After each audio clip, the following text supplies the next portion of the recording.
Expected date क्या रहेगी of mains examination of Haryana judicial service.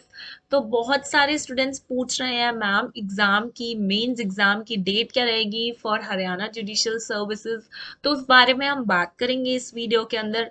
साथ ही साथ मेंस की डेट की बात कर रहे हैं तो थोड़े से टिप्स एंड ट्रिक्स बताऊंगी मैं आपको, क्योंकि बहुत कम टाइम रह गया है। तो आपको मेंस की तैयारी कैसे, इनफैक्ट तैयारी नहीं मैं रिवीजन कहूंगी उसे, तो आपको रिवीजन कैसे करना है, कौन से सब्जेक्ट्स ऐसे हैं जिससे मैक्सिमम क्वेश्चंस आएंगे, मैक्सिमम टाइम आपको देना चाहिए उन सब्जेक्ट्स को।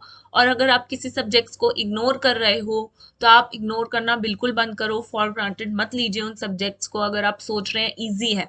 तो वो सारी चीजें मैं इस वीडियो के अंदर आपको बताऊंगी। सबसे पहले जैसे कि हम मेंस के एग्जाम की बात कर रहे हैं, तो मेंस के एग्जाम में आपको पता है कौन कौन से एग्जाम होते हैं, आपके 5 पेपर्स होते हैं, राइट। तो civil law 1, civil law 2, criminal, English and Hindi, right. सारे पेपर 200 200 200 200 एंड 100 मार्क्स, ठीक है। ये टोटल हो गया 900 मार्क्स। जो जनरल कैटेगरी के लोग हैं उन्हें लाने हैं कम से कम 450 मार्क्स, राइट। जो मैं अपनी प्रीवियस वीडियो में भी, वैसे मैंने आपको ये पैटर्न काफी अच्छे से इन डिटेल एक्सप्लेन किया है कि 450 मार्क्स आप कौन से टॉपिक ऐसे पढ़े, कौन से सब्जेक्ट्स ऐसे पढ़े जो 450 मार्क्स आपको इजीली इसके अंदर मिल जाए, ठीक है। हल्का सा मैं समराइज्ड फॉर्म में इसको फिर भी बता देती हूँ, आप वो वीडियो जरूर देखो, how to prepare for Haryana judicial services mains, right. तो अब ये 5 पेपर्स हैं, राइट। लॉस तो आप लॉ स्कूल के टाइम पे पढ़ते हुए आ रहे हैं, पिछले 1 साल से भी आप हो सकता है लॉस को पढ़ रहे होंगे, राइट। देन बात आती है इंग्लिश और हिंदी के एग्जाम की। इंग्लिश का और हिंदी का एग्जाम जो है इसको फॉर ग्रांटेड लेते हैं जनरली स्टूडेंट्स, जो आपको नहीं लेना चाहिए, राइट। इसको फॉर ग्रांटेड लेते हो, अभी भी टाइम है आपके पास। अगर आपने इसको इग्नोर किया है तो इसको इग्नोर बिल्कुल मत कीजिए, ये बहुत इंपॉर्टेंट पार्ट प्ले करता है। बिकॉज इसमें से जो एस्से आएगा इंग्लिश का 100 मार्क्स, तो क्या आप वो नहीं कर सकते? सीधा सीधा इस 450 मार्क्स में से 100 मार्क्स तो पक्के हो जाते हैं आप अगर एस्से राइटिंग की प्रिपरेशन कर लेते हैं थोड़ी। अब आप किसी किताब को खोल के एस्से राइटिंग की प्रिपरेशन नहीं कर सकते कि आपने किताब खरीद ली उसमें से आप रट रहे हैं और जब एस्से आ रहे हैं तो लिख के आ रहे हैं। सबसे पहली बात तो आपको टॉपिक्स ही नहीं पता होंगे, हो सकता है किताब में वो टॉपिक अलग हो जो आप रट रहे हो घर पे बैठ के, और पेपर में जो टॉपिक आ जाए वो अलग आ जाए। तो कौन से ऐसे रेलिवेंट टॉपिक्स हैं जिस पे आपको प्रिपेयर करना चाहिए वो मैं आपको बताऊंगी। आप कमेंट करिए और मुझसे पूछ सकते हैं आप कमेंट में कौन कौन से टॉपिक्स ऐसे हैं मैम जिन पे हमें ऐसे प्रिपेयर करके रखना चाहिए ऑलरेडी, जिनके बारे में आपको पढ़ के रखना चाहिए। और 100 नंबर का ऐसे जो है ना आप आराम से कर लोगे। देखो इन 450 में से 100 नंबर तो आप वैसे ही ले आए, ठीक है।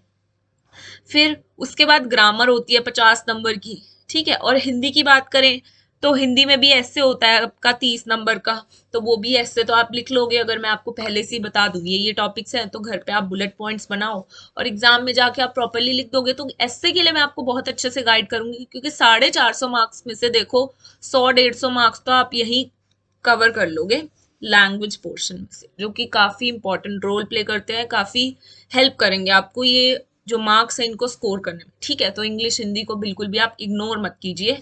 आपका मेंस आने वाला है, कोई बात नहीं, इंग्लिश हिंदी आप अभी भी वीक में कम से कम 2 ऐसे तो आप लिखो ही, ठीक है। 2 इंग्लिश के, 2 हिंदी के, और थोड़ी बहुत ग्रामर भी आप देखते रहो कैसे आपको करना है। ऐसे के टॉपिक्स मैं आपको दूंगी, आप वही प्रिपेयर करो, इनफ रहेगा, ठीक है। उसके बाद आ जाते हैं फाइनली लॉ पे। अब लॉ के ऐसे कौन से सब्जेक्ट्स हैं जिसमें अब आपको ज्यादा ध्यान देने की जरूरत है, या फिर अब मेंस आने वाले हो तो पहले आप उन सब्जेक्ट्स को पढ़ोगे जिसमें से सबसे ज्यादा नंबर का पूछा जाने वाला है, जिसमें से सबसे ज्यादा मार्क्स का आएगा एग्जाम के अंदर, ठीक है। तो मैं आपको लिस्ट दे रही हूँ। जैसे स्टूडेंट्स पूछते हैं ना मैम क्योंकि मेंस आने वाला है हमें जल्दी जल्दी रिवीजन करनी है, तो सबसे पहले हमें कौन सा सब्जेक्ट उठा के कौन से सब्जेक्ट की रिवीजन करनी चाहिए, तो स्टूडेंट्स वो मैं आपको यहाँ पे गाइड करने वाली हूँ कि आपको कौन सा सब्जेक्ट सबसे पहले करना चाहिए। सबसे पहले स्टूडेंट्स आपको हिंदू लॉ करना चाहिए और एविडेंस, ठीक है। एविडेंस और हिंदू लॉ में इसलिए बोल रही हूँ क्योंकि इसमें से 60 to 80 मार्क्स का आता है हिंदू लॉ से, राइट। उसके बाद आप एविडेंस का देखोगे तो इसमें से 80 to 100 मार्क्स का आता है। लाने कितने आपको? 450 मार्क्स लाने हैं। 100 से 150 तो मैंने आपके लैंग्वेज से ही निकाल दिए, और जो बचे हुए मार्क्स हैं वो आपको लॉ से लेने हैं। लॉ में से भी कौन से सब्जेक्ट्स ऐसे हैं जो आपको सबसे ज्यादा अच्छे से करने हैं? तो हिंदू लॉ और एविडेंस, क्योंकि इसमें से 60 to 80 मार्क्स का आता है और एविडेंस में से 80 to 100। क्यों? क्योंकि जो एविडेंस है ये सिविल में भी आता है और क्रिमिनल में भी आता है ना। तो सबसे पहले आप हिंदू करो, एविडेंस करो, राइट। और इसके बाद जब ये दोनों सब्जेक्ट्स हो जाएं तो आप आ जाना अपने सीपीसी, आईपीसी, सीआरपीसी। ये 80 मार्क्स तक के आते हैं सारे, ठीक है। तो स्टेप 1 है आपका ये दोनों सब्जेक्ट्स, स्टेप 2 है आपका ये तीनों सब्जेक्ट्स, क्योंकि 80 मार्क्स तक के आते हैं। और जब ये सारे सब्जेक्ट्स हो जाएं उसके बाद आप मुस्लिम लॉ कीजिए, ठीक है। मुस्लिम लॉ आपका लगभग 40 मार्क्स तक का आ जाता है, ठीक है। और ये सब करने के बाद अब जो आपके लॉज बचे हुए रह गए हैं वो आप तब कीजिएगा, ठीक है। तो सबसे पहले आज से ही इनफैक्ट शुरू हो जाइए, अभी से, हिंदू और एविडेंस, ठीक है, ये आप कीजिए।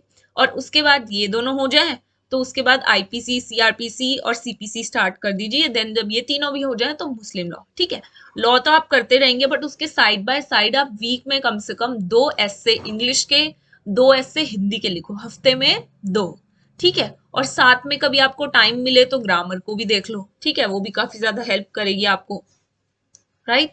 तो इस तरीके से आपको पढ़ना है। और एक और बात, जब आप ये पूरी रिवीजन कर लो ना, ठीक है, अब जब आप रिवीजन कर लोगे तो साथ साथ आप क्या करो, टेस्ट दो। टेस्ट से क्या होगा, आपको टाइम मैनेजमेंट आएगा। टाइम मैनेजमेंट आएगा तो आप अच्छी राइटिंग में जो है लिख पाओगे। अच्छी राइटिंग में करोगे तो एग्जामिनर का मन भी करेगा कि वो आपके पेपर को पढ़े और उसको चेक करें अच्छे तरीके से। चेक तो वो करेंगे, बट गंदी राइटिंग में होता है तो समझ नहीं आता। आपने ठीक भी लिखा होगा तो इंप्रेशन बहुत गलत पड़ता है। और आप गंदी राइटिंग में कब लिखते हैं? जब आपके पास टाइम बहुत कम पड़ जाता है, टाइम कम है, आपको लिखना है, आप लगे वो गंदी राइटिंग में लिख रहे हो, तो लिखा भी है तो उसका कोई यूज नहीं हो पाएगा। तो खुद को टाइम करो, टेस्ट दो, और जब टेस्ट दे रहे हो तो खुद को टाइम दे। टाइम दे के आप करो कि 20 मिनट्स का क्वेश्चन है तो आपको 18 मिनट्स में करना है, 10 मिनट्स का क्वेश्चन है तो आपको 8 मिनट्स में करना है उसे, ठीक है। इसी तरीके से आप पेपर में करो। और इस टाइम में नहीं भी हो पाता, जितना हो गया उतना ही छोड़ दो, ठीक है, नेक्स्ट पे चलो। टाइम लिमिट के अकॉर्डिंग सब पे आप आंसर करो, और एंड में अगर टाइम बचता है तो जिस क्वेश्चन की 5-6 लाइनें रह गई हैं उनको आप लिख सकते हो, ठीक है। ऐसा ना हो कि उन 5-6 लाइनों की वजह से आप अगला क्वेश्चन अटेम्प्ट करने वाले हो पर एग्जाम खत्म हो जाए, टाइम खत्म हो जाए, राइट। तो ऐसा मत करना, 5-6 लाइन के चक्कर में आपने आगे का छोड़ दिया अनअटेम्प्टेड, राइट। तो टाइम मैनेजमेंट इज इम्पॉर्टेंट, उससे क्लीन और नीट एंड क्लीन आपका पेपर रहेगा, ठीक है। और फॉर्मेट की अगर बात करें तो लास्ट लेक्चर के अंदर how to prepare Haryana judicial mains, उसके अंदर मैंने आपको प्रॉपर फॉर्मेट बताया कि आपको एप्लीकेशन बेस्ड कैसे आंसर करने हैं, थ्योरी बेस्ड कैसे आंसर करने हैं। तो पूरा फॉर्मेट मैंने आपको बताया, इस अकॉर्डिंग आपको आंसर करना है, तो उसको आप जरूर फॉलो करो। एक्स्ट्रा मार्क्स आपको गेन होंगे उससे, क्योंकि अच्छा इंप्रेशन पड़ता है आपने प्रॉपर फॉर्मेट में लिखा हो आंसर, राइट। अब लेकिन कब से हम मेंस की तैयारी करें, ये कैसा क्वेश्चन है? जब आपने प्रीलिम्स क्लियर कर लिया, प्रीलिम्स की कट ऑफ आ गई है, जब आपने प्रीलिम्स क्लियर कर लिया, ये नो कि आपको क्वालिफाइड है, अब क्वालिफाइड है, तो आप क्या डेट का इंतजार करेंगे कि अनाउंसमेंट होगी कि इस तारीख को आपका मेंस है और उसके बाद मैं पढ़ना स्टार्ट करूंगा या स्टार्ट करूंगी? जो स्टूडेंट्स मेरे को कमेंट कर रहे हैं, मैम एक्सपेक्टेड डेट क्या है मेंस की, तो स्टूडेंट्स आपको क्या लेना देना मेंस की डेट क्या है क्या नहीं है? Obviously it is important to know, but ये कैसा सवाल है कि कब से तैयारी स्टार्ट करें? अभी से करो ना। आप आपने प्रीलिम्स का पार कर लिया है, क्वालिफाई कर लिया आपने, तो स्टार्ट करो, ज्यादा टाइम नहीं मिलता, ठीक है। अगर कोई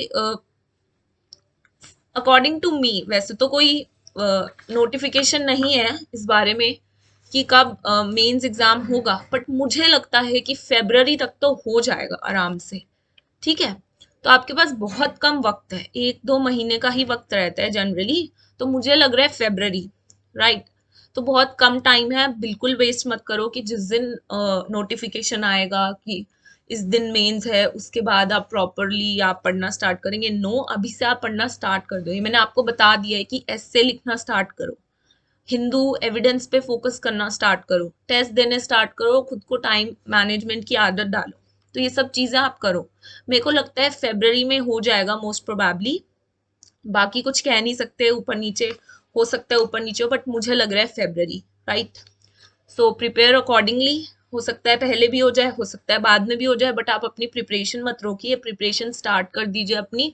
अगर किसी ने नहीं किया तो प्रिपरेशन नहीं, इनफैक्ट रिवीजन स्टार्ट कर दीजिए, क्योंकि ये 1-2 महीने रिवीजन ही कर पाएंगे आप, प्रिपरेशन तो आपने पहले से ही कर ली होगी, राइट। तो रिवीजन भी आपको किस अकॉर्डिंग करनी है वो भी मैंने आपको बता दिया है। अगर आप चाहते हैं कि मैं रिवीजन कराऊं आपको properly, previous year question paper solve कराऊं, या फिर मैं आपको पर सब्जेक्ट सारे सब्जेक्ट्स अच्छे से पढ़ाऊं, क्वेश्चन सॉल्व कराऊं, राइट, या फिर आप चाहते हैं कि कोई केस लॉ शेयर करूं, इंग्लिश या हिंदी में कोई हेल्प चाहते हैं, तो वो मैं आपकी हेल्प कर सकती हूँ। आप कमेंट सेक्शन में लिख सकते हैं, मैं वीडियो जरूर बनाऊंगी, राइट।